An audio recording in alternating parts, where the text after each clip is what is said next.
ఏదో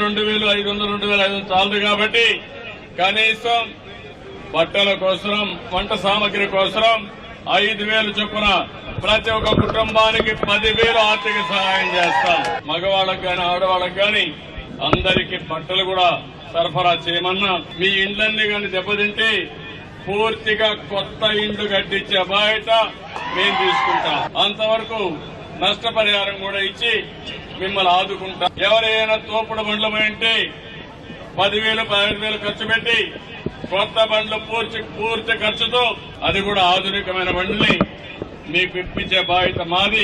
ఎక్కడన్నా కానీ ఆటో రిక్షాలు గాని లేకపోతే సైకిల్ రిక్షాలు గాని పోతే వాళ్ళందరికీ ఒక్కొక్కరికి 10,000 రూపాయలు సహాయం చేసే బాధ్యత ఈ ప్రభుత్వం తీసుకుంటుంది.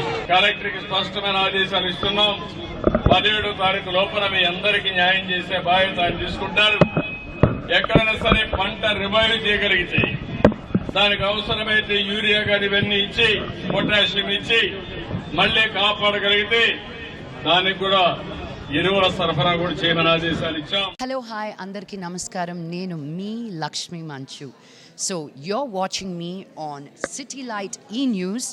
Don't forget to share, like and subscribe. Hi అండి, నేను మెల్ల నరేష్ మాట్లాడుతున్నాను. Please subscribe to city lights ఈ news. Hello everybody, Andarki Namaskaram. This is Anasuya Bharadwaj. Please subscribe to City Light E-News. Thank you. Please subscribe to City Light E-News.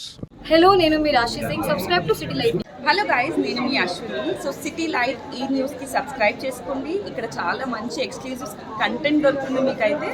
So go and subscribe ఈ news city light. Hi, నేను Shyamala. Please subscribe city light ఈ news. Ashwin బాబు మాట్లాడుతున్నాను. Please subscribe to city light news. Hi, I'm Digangana Suryavanshi. Please subscribe to City Lights. Thank you. Hi, this is Kritisha. Please subscribe to